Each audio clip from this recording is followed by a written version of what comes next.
Hey guys, welcome back to another episode of Boost Brothers Garage. This time we're talking about the Cayman, but because we don't want to just talk and have a boring video, we're going to be working on the 944 at the same time. Stay tuned.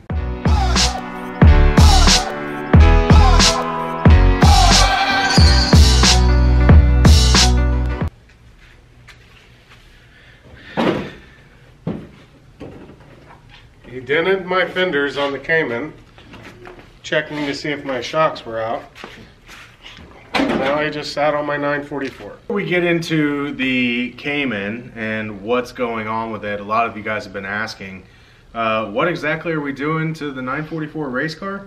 You tell them. I mean, this was mostly your idea. Yeah, so this f***ing idiot, sorry, I'm trying to watch my language. Velocity said his nephew's watching. Year-and-a-half-old nephew, so apparently we need to start watching our language Earmuffs. Yeah. This f***ing idiot decided that he's going to sawzall his 951 in pieces and take it to the scrapyard. I mean, I tried to sell it to a lot of different people, and no one wanted to pay what I thought it was worth, which was less than the overall sum of the parts. So I decided to part the car out, and I'm doing that. And the shell is just, something's going to have to happen with the shell. So we're going to find out how much a scrapyard will give us for a 944 title shell. 951. So we are going to transfer bumper, fenders, hood, doors, header panel, which we're gonna have to modify because I took the headlights out,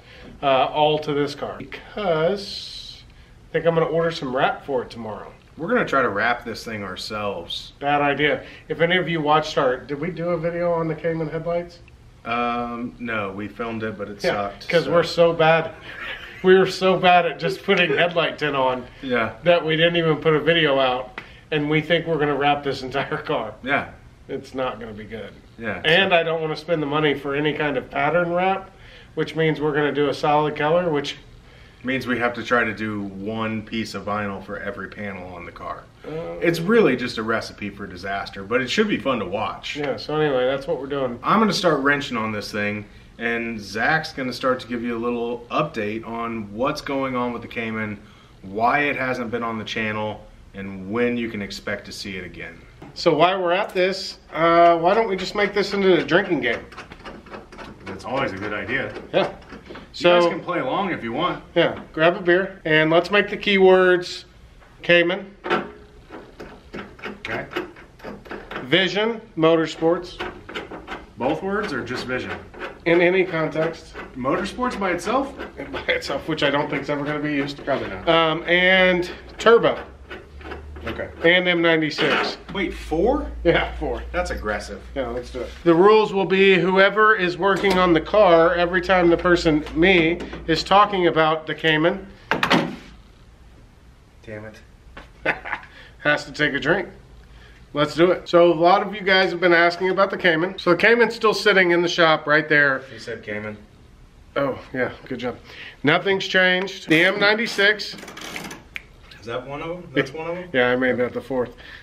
That motor is at Vision in California. And I need a new beer.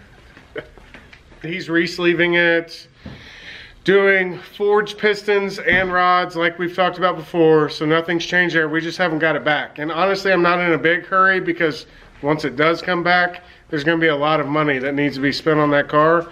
And I'm still trying to go through parts and sell things and all of that. Not only do you have to have money for all that stuff, but you have to have money to pay Vision too. Well, which, you know, same thing. We're not made of money, so right. There's that. So that's why you haven't seen anything on the Cayman so far. Cayman. But nothing's changed. We're going to be running the 3.4 liter crank out of the M97. And from what we understand, you cannot reach a 3.8 bore by running the 3.4 crank. The issue is we don't know what size bore it's going to be yet, so we don't know what ultimately the displacement's going to be. It's going to be one hell of a motorsports engine though. No, I'm not doing that. Well, anyway. I thought that would work. The turbo kit's still here. It's waiting, ready to go once we get that engine back. So once we get the engine back, it's going to require, like, I'm gonna have to buy all the gaskets, all of the head studs and bolts and all of the stuff that's going to be required for running a 500 wheel horse M96. It's going to take a little bit of time, but the first thing that will happen is we'll get that on the engine stand and we'll start building that motor. That's right. Zach said we're going to be using an engine stand. We had so many people giving us grief about not using an engine stand to disassemble the engine. Well, of course we're going to be using one, putting it back together. Like you said, we're waiting on all of the components to come back from Vision. The forged pistons, the Carrillo rods, the sleeved block. Once we get it, we can start assembling the short block, which we're really excited about. In a previous video, we had said that we thought we were going to have to use a 986 Boxster S transmission. We didn't think that the 987 transmission was going to mount up to the M96. Zach, M96. After some more research, and actually after someone on Planet 9, the forums we're posting all this stuff on, chimed in, we realized that the transmission does bolt directly up. And we called ASCO, which is the manufacturer of our lightweight flywheel. We found out that our existing flywheel and our Sachs race clutch are going to work as well, which is great news.